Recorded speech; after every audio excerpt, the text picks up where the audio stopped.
Naniwala ka na ba na ang isang bato ay maaaring pumatay ng isang buong nayon? Nakarating na ba kayo ng bata only to realize na hindi pala ito tao? Ang kwento ngayon ay isa sa mga alaalang hindi ko nangahas na sabihin hanggang ngayon. Dahil kung mamamatay ako ngayong gabi, mananatili man lang ang katotohanan. Ang pangalan ko ay Alden. Tinatawag ako ng mga tao na albularyo, manggagamot o simpleng ang huling nakaligtas sa sumpa ng isang gintong bato. Ang batong iyon ay hindi ordinaryong ginto. Ito ay ipinanganak mula sa bibig ng isang ahas, hindi ang uri ng ahas na kilala mo. Isa itong ahas na may kaluluwa. Isang maitim na nilalang na bubuhay sa gilid ng mundong ito at sa susunod. Bago siya mamatay, inilagay ito ng aking ina sa aking kamay at sinabing, "Itago mo ito. Isang araw, kakailanganin mo ito upang mabuhay." Pero hindi niya sinabi, kakailanganin ko ito para pumatay ng mga tao. Noong gabing iyon, malakas ang ulan. Pagbukas ko ng pinto ng aking bahay, isang batang lalaki ang nakatayo sa harapan ko. Basang-basa, nanininig at ang kanyang mga mata walang laman. Naliligaw ako, walang kukuha sa akin. Pinapasok ko siya. Pinakain ko siya. Pinatulog ko siya. Pagkatapos ng ilang araw, nakita ko siyang umiti. Ngunit sa gabi nakarinig ako ng bulungan sa kusina. Walang ibang tao sa bahay. At sa unang pagkakataon sa aking buhay, nakita ko ang gintong bato kumikinang sa dilim. Iniligtas ko siya. Pero hindi ko alam. Ang batang iyon, si Rickson, ang unang tanda ng bangungot na hindi magtatapos sa aking nayon. Ang walang kabuluhang pagkamatay. Ang mga organless na katawan. Ang mga hiyawan mula sa kabubatan sa gabi. At ang pinaka nakakatakot na tanong na naharap ko, nag-ampon ba ako ng anak? O isang nilalang na ipinanganak mula sa impyerno? Noong gabing iyon bumubuhos ang ulan. Ang lamig ay tumagos sa aking balat, ngunit hindi kasing lamig ng kakaibang pakiramdam nang buksan ko ang pinto at nakita ko siya, isang bata. Maliit, basa, nanininig, nakatayo doon sa ulan na parang hindi niya alam kung ano ang takot. "Kuya, ako naghahanap lang ako ng masisilungan, hindi ko alam kung saan ako pupunta." Hindi ko na inisip. Hinubad ko ang coat ko. Nagtimpla ako ng tubig ng luya. Nagluto ako ng kanin. Nakita ko muli ang aking sarili bilang isang bata, giniginaw, gutom, at nag-iisa sa isang mundo kung saan walang nagmamalasakit. Kaya iniwan ko siya. Isang gabi lang naisip ko. Ngunit si Rickson ay hindi isang normal na bata. Bumangon siya ng 4 naglilinis ng bahay. Nagluluto ng sinigang na luya na may tamang lasa. Wala siyang hinihiling, tahimik lang siyang kumilos na para bang dito na siya nakatira sa buong buhay niya. Tinanong ko siya kung saan niya ito natutunan, ngumiti lang siya at sinabing, "Napanood ko lang ang mga tao na gawin ito." Gabi-gabi, binabasa niya ang aking mga medikal na libro. Binubuklat ang bawat pahina ng walang pagkakamali. Bawat pangungusap na sinasabi niya ay parang isang matanda sa katawan ng isang bata. At nagsimula akong mangarap, mga matang nakatingin sa labas ng bintana. May namatay muli, walang laman loob ang katawan na kagat, parang asong gala, ngunit hindi. Kagabi may narinig akong kakaiba, parang may gumagapang sa bubong. Sa loob lamang ng 2 linggo, 3 tao ang namatay. Lahat ay tinanggal ang kanilang mga panloob na organo.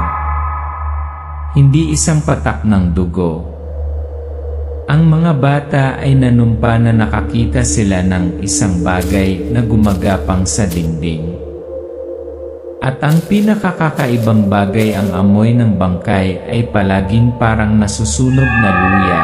Ang uri ng pagluluto ko noon sa kusina at pinakagusto ni Rickson. Rickson, inosente, kakaibang boses. Kuya, bakit takot ang mga tao sa bata? Dahil lang sa hindi tayo malakas, hindi ibig sabihin na hindi tayo nakakatakot.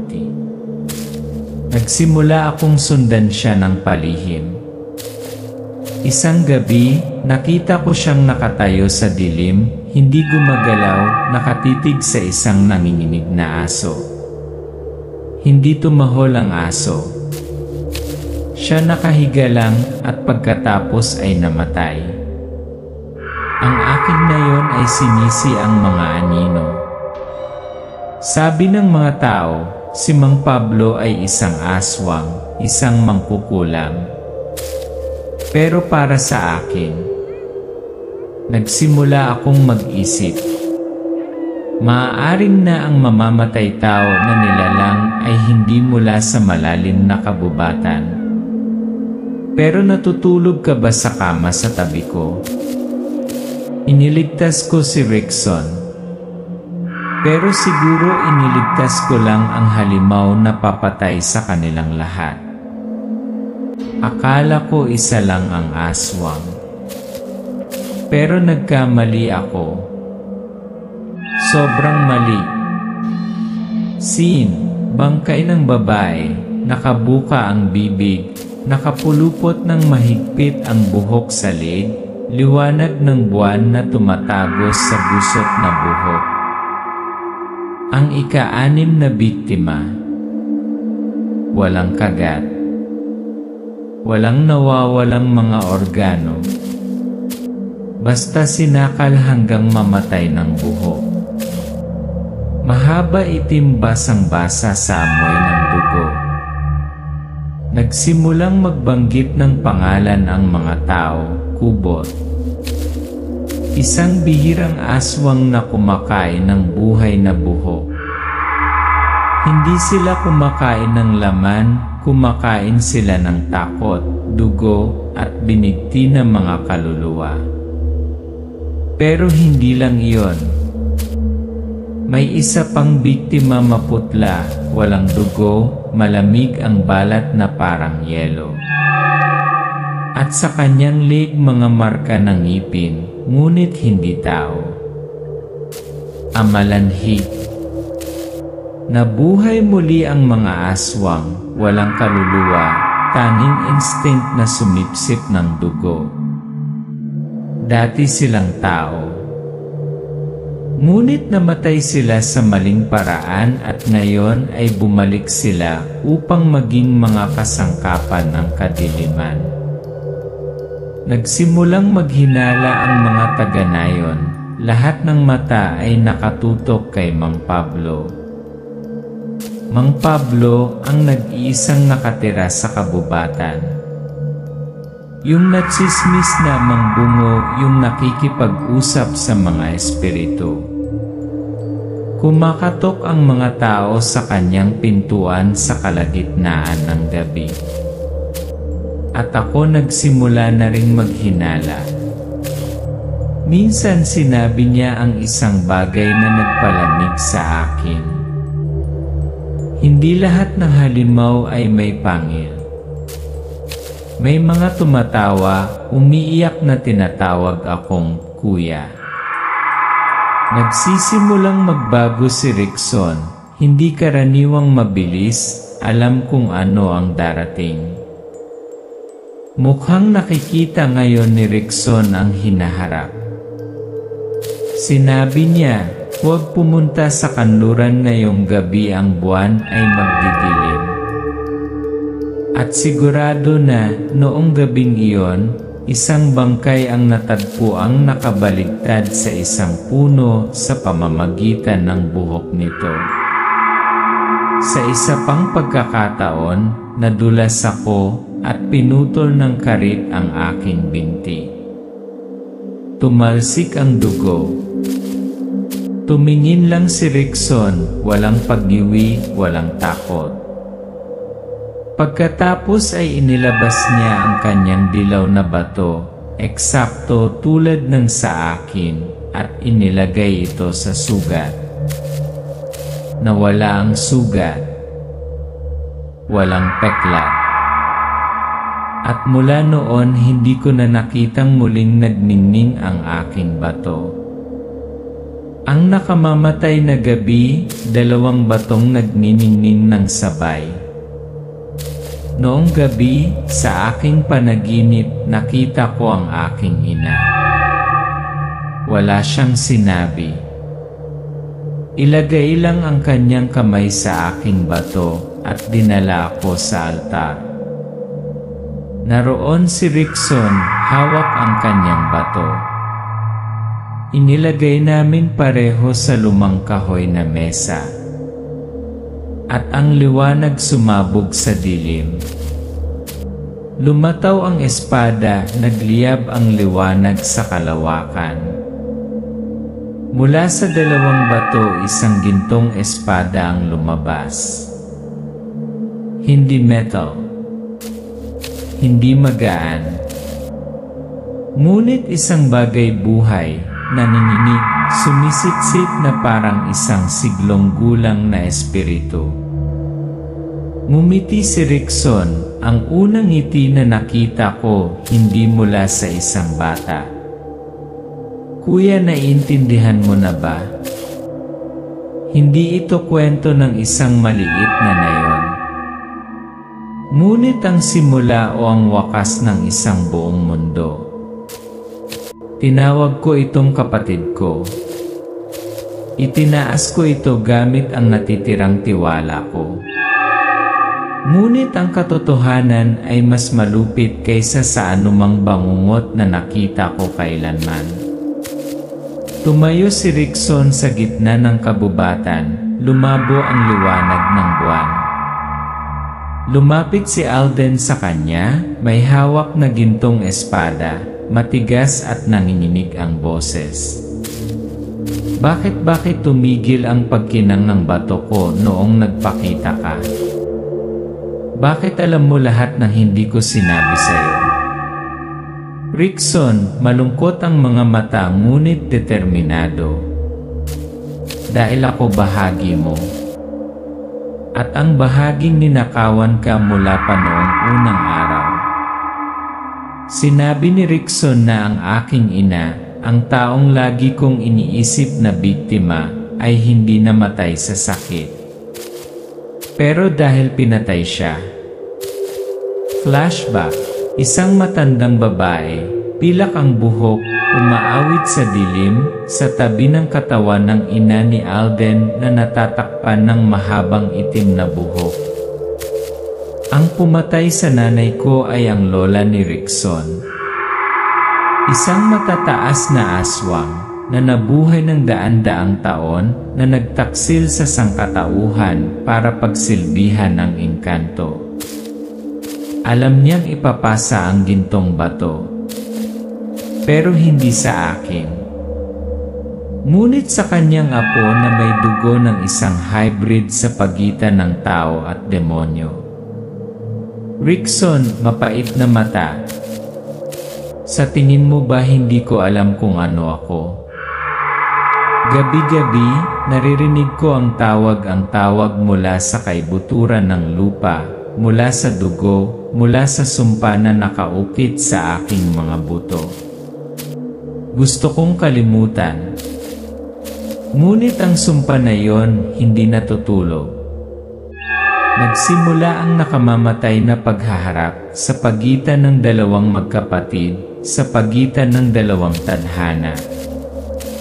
Hindi ako lumalaban para sa put. Lumalaban ako dahil hindi ko kayang lamunin ng demonyo ang kapatid ko. Ngunit si Rickson hindi siya lumalaban gamit ang kanyang mga kamay. Siya ay nakikipaglaban sa kanyang mga alaala. Sigaw niya na iniwan ko siya, na nakaligtas ako at siya ay pinakain ng puot at kadiliman.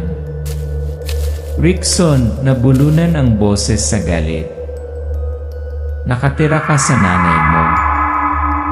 Nakatira ako sa katawan ng nanay ko, hinubaran ng kaluluwa ng lola ko.